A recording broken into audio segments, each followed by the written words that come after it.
So good morning, here's your starter. However, you do need to have done today's maths lesson, yesterday's maths lesson, and last Friday's maths lesson. So lessons 38, 39 and 40 to do this lesson. So you need to be able to differentiate with the chain rule. You need to be able to differentiate ln expressions, and you need to be able to differentiate sine and cos. So if you pause the video, have a go at these starter questions. Okay, here are your solutions to the starter. Right, so this is what we're going to do today. We're going to meet something called the Maclaurin Expansion. Now, Maclaurin Expansion is named after Newton's most successful follower, Colin Maclaurin. He was the most significant Scottish mathematician and physicist of the 18th century and was highly influential in both Britain and in Europe. So there's a picture of him. Maybe we might move. I've just noticed I'm missing a little bit of Maclaurin, so I might move this slightly. Is that a bit better? There he is. Right, just a little bit of Maclaurin facts. In 1745, and if you go back, he died in 1746. Right, 1745, when the Jacobites, so for the historians amongst you, they were the supporters of the Stuart King James II and his descendants. James II was a Catholic, which I think were the issues here. We're marching on Edinburgh. Oh, again, we're missing little bits. That's better. So, march on Edinburgh. Maclaurin took a prominent part. So he was an anti-Jacobite, and so he was involved in prominent part of defending Edinburgh. And as soon as the rebel army captured Edinburgh, Maclaurin fled to England until it was safe to return. This ordeal ruined his health, and he died the following year, just age 48. So a little bit of Maclaurin facts. Right, let's consider some functions. So if I have a look at 1 plus 7x to the minus 2, so really I'm going to do a reveal. So 1 plus 7x to the minus 2, you know that we can expand that using the binomial expansion that we met in year 13, and it's an infinite expansion. Similarly, the square root of 2x minus 3, which I've written as 2x minus 3 to the power of a half, because that's easier for me to write on my laptop. They can both be expressed as infinite expansions using a binomial expansion. Now, I would like to be able, so basically it's writing these as polynomials. I would like to be able to write some other functions which I can't use the binomial expansion for as an infinite polynomial. I would like to be able to expand them. And this is what Maclaurin discovered or developed. So in general, for some function f of x, such a series will be of the form. So if we can imagine a particular function and we're going to express it in ascending powers of x. If I differentiate this several times, and we're going to use the notation f dashed x, f double dashed x, x treble dashed x, and so on, and that in itself, there's going to be some exciting news, a new type of notation. So if I differentiate this, so you can see constant disappears, so 2 comes down, 3 comes down, take 1 off the power, and so on. So there's f dashed x, here's f double dashed x, right? Second derivative, third derivative, and so on. Notice 3 times 2, it's factorial, isn't it? 3 times 2, then you've got 4 factorial there. So what you notice, if you substitute x equals 0 into these, so f dashed of 0 is you're just going to get a1. Let's see what you're going to get here. F double dashed of 0, you're going to get 2a2. F treble dashed of 0, you're going to get 6a3, aren't you? So what's going to happen if you substitute x equals 0 into these? So you've substituted it into this one first. So f of 0 is just a0. F dashed of 0 will be a1. F double dashed of 0 will be 2a2, which of course is 2 factorial a2. F treble dashed of 0 will be 6a3, which is going to be 3 factorial a3. F4 dashed, and I'm going to talk about that notation in a minute because you can see we cannot possibly continue putting all those dashes in, is going to be 4 factorial a4 and so on. So substituting these expressions for a0, a1 and a2. So what basically Maclaurin has done is if you substitute a0 back in, that's f0. If you substitute a1 back in, and so they're substituting them back into there. So that's going to become, oh, it's the wrong colour. That's going to become f of 0. Oh, I would have been so much better typing this, wouldn't I? Right, so then if I substitute a1 back in, that's f dashed 0. So you're going to get f dashed, or the derivative of f, 0 times x. And now you're going to have to do a little bit of work, okay? a2 is going to be, so a2 is going to be f double dash 0, whoa, all over, this is harder than I thought it was going to be, all over 2 factorial.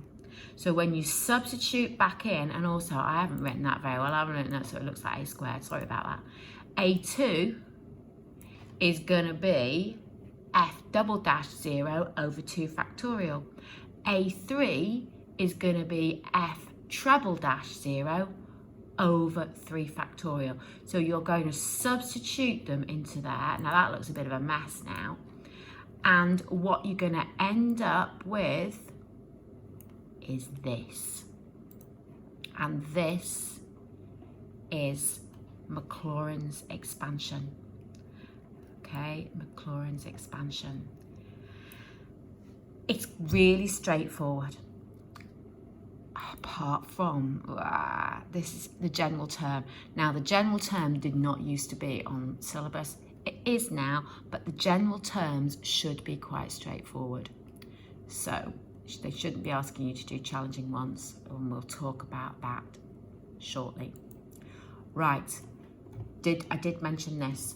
So basically what happens after you go past the third derivative is you just can't, because these aren't Roman numerals, they're dashes, you know, so what they're not expecting you, if you're going to do the 7th derivative, they are not expecting you to have 7 dashes. That's a recipe for disaster. So once you get beyond the third derivative, you start using the number. So that is the convention that we use. Right. This is what you get on your formula sheet.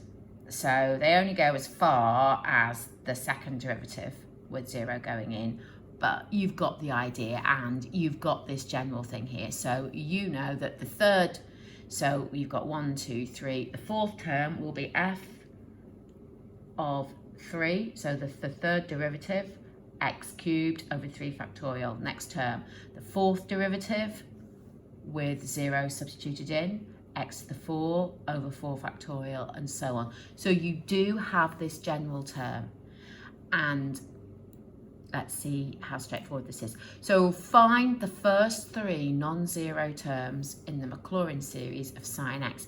Now, if it just said the first 3 terms, this would be a much shorter question, because you'll see what happens when we differentiate with using sine x. So first of all, f of x is sine x, and f of 0 is the sine of 0, which is 0. So that is a 0 term, so it's not going to count. You then differentiate sine x, which you did last week. So that's cos x. The cos of 0 is 1. So substituting 0 into there, you get 1. Differentiate again. The derivative of cos is minus sine. If you substitute 0 into there, you will get 0. Again, it's not a non-zero term. Third derivative.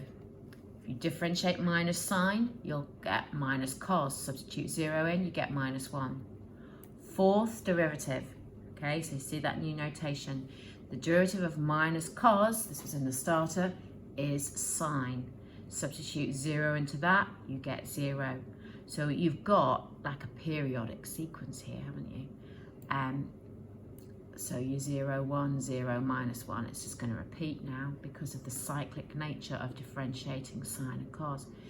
If you differentiate sine x, you get cos x, substitute 0 in, you get 1. And so you can now see I have 1, 2, 3, I've got 3 non-zeros there. So what I'm now going to do is I'm simply going to substitute these values into this Maclaurin formula that you have in your exam or in that formula booklet.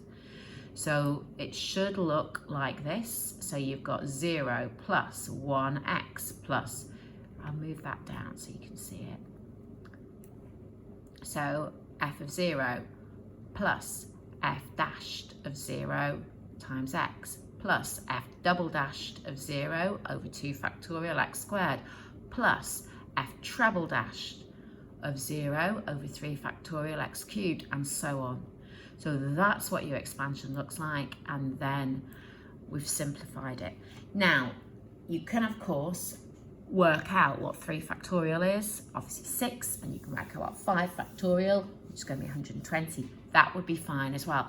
But the reason we've left it like that, shall I zoom in a little bit? Or you could, or maybe I'll leave you to zoom in. So the reason we've left it like that is really because it asks for the general term, and I think the general term's quite tricky. So let's have a little look. So if we look at the general term, just be careful. I think just be careful because, you know, I mean, 0 factorial is 1. So you can divide by 0 factorial, but you can't divide by 0. So do be mindful. You want a general term that will create all your terms that you in that expansion, but not give you terms that shouldn't be there. So n can be 0 in this case here. So you can see your signs are alternating. So if I'm going to say this is x to the 1, I need, let's think, or if n's going to be 0, let's have a think about how this is going to work. So you've got your powers here and our denominators, and of course n can be 0. We know that we are only getting like odd powers, and our odd derivatives are cos x. So one way of thinking about the general term would be like this, or often the easiest way, and as long as it works, you're okay. I almost think the easiest way is sort of like looking at the pattern. So you know that you're not going, you don't want to get an x squared, whatever your value of n, you don't want an x squared, you don't want an x to the 4, you don't want an even power of x. And you know, that there are different ways that you can write this and still be correct. So don't get too stressed about it. So you can see here, obviously we could have done x to 2n minus 1, but then you would have been, you know, sort of in trouble if with n is 0. So see, you've got your sign correct. So have a little look at what I've done there. This is, you know, a little bit fiddly, but they won't be too challenging if they've asked you the general term. It should be reasonably straightforward.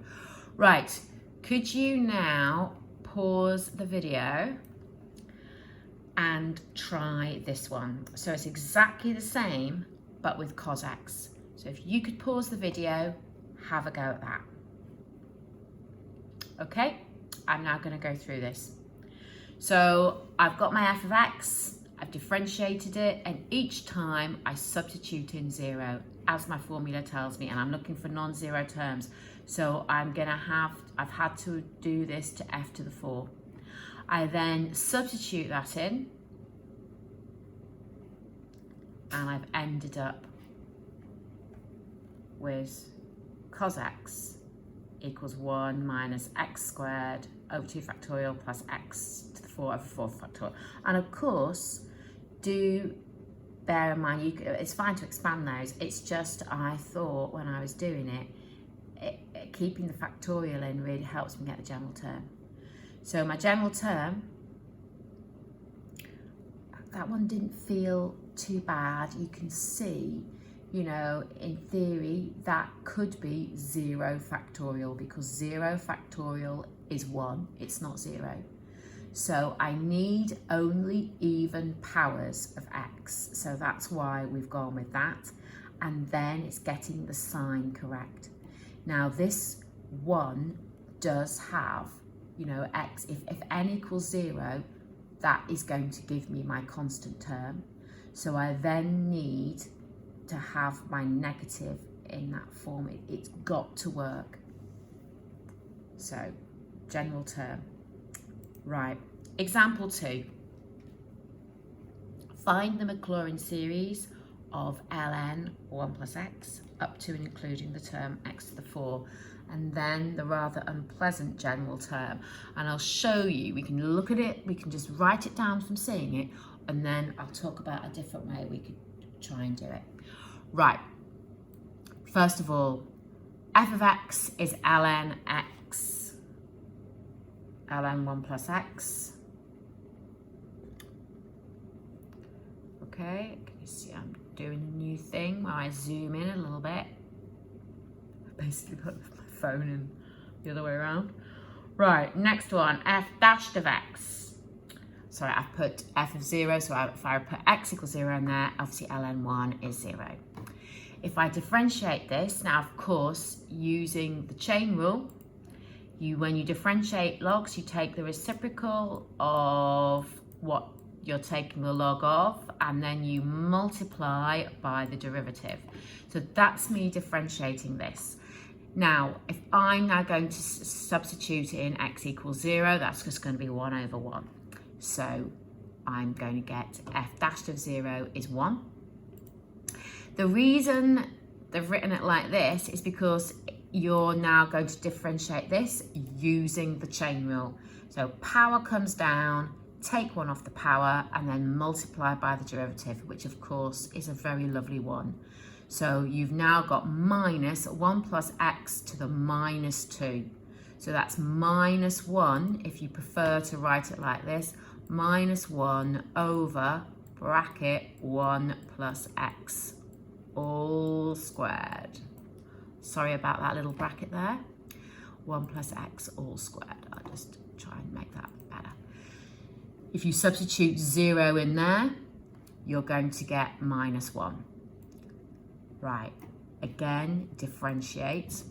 So using the chain rule, your minus 2 comes down, multiplies with the minus 1, take 1 off the power, so that becomes negative 3, and multiply by the derivative. Now this is a nice one to differentiate because the derivative of inside the bracket, or the inside function, the inner function, is 1. So if you now substitute 0 in there, you will get 2. Now you need to keep going until you get x to the 4. So you differentiate that again, and minus 3 comes down, multiplies with that 2, and then you take 1 off the power. So minus 6, 1 plus x, all to the power of minus 4. Substitute it in 0 and you will get minus 6. Now I've left them written like this because I'm hoping that's going to help, because, you know, we've got 1 factorial, 2 factorial, 3 factorial. You know, if you wanted to go another level and differentiate that again, you might. So your F5, if you wanted to go again, would be 24, which of course is 4 factorial, 1 plus x to the minus 5. You know, that might be useful. So notice that your factorial here is 1 less than your power of n, or whatever, ignoring the minus, so that's 24. If you differentiate again, so you can see what's happening. You know, if I multiply 4 factorial by 5, I'll get 5 factorial. That's what's happening. So that's going to be useful when we try and find our general term. Right, I don't know whether I want that or not. That might just be crowding me. So let's now substitute that into our Maclaurin formula. There it is. And so I might zoom out a little bit now. So there it is. Whoa.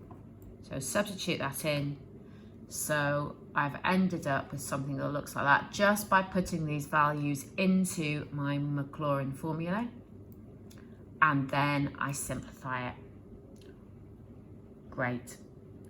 Now, because of this being, you know, 3 factorial, so another way of writing that would be is 1 factorial over 2 factorial, 2 factorial over 3 factorial, 3 factorial over 4 factorial. And of course, you know that that would be a really cool cancel. So we have simplified it there because it simplifies so beautifully. And now for the hard bit, the general term. So you can see that you cannot divide by 0. So by using this general term like this and having an n there, you're not going to have n equals 0 because you can't divide by 0. So I've just sort of looked at it and I can see that I've got x to the 1 over 1, x to the 2 over 2, x to the 3 over 3, x to the 4 over 4. So that bit's sort of been okay. And then I've just been mindful that I mean, you know, you could have n plus 1, couldn't you? But you're never going to have n is 0 because of this divisor. So there's my general term. And if you can spot that, that is great.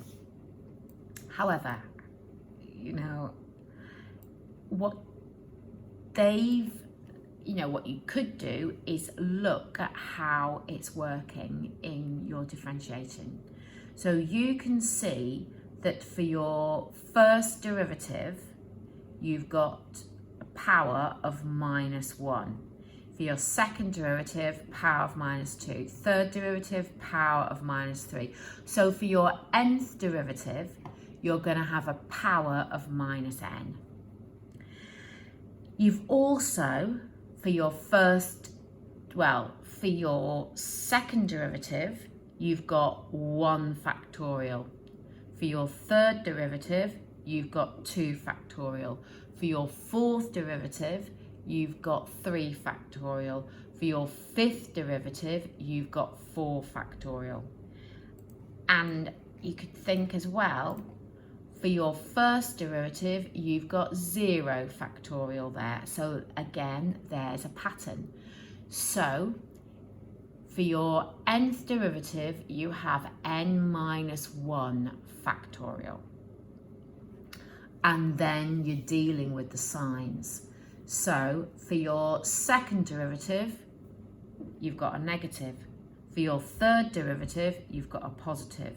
For your fourth derivative, you've got a negative. So for the even number derivative, you've got a negative. So we are using that for our Fn, for our nth derivative. Now, when that goes into the formula for your general term, you want the nth derivative of x being 0. So if I now replace x with 0, this becomes 1 plus 0, which is 1 to the minus n. Now 1 to the minus n, 1 to any power is 1.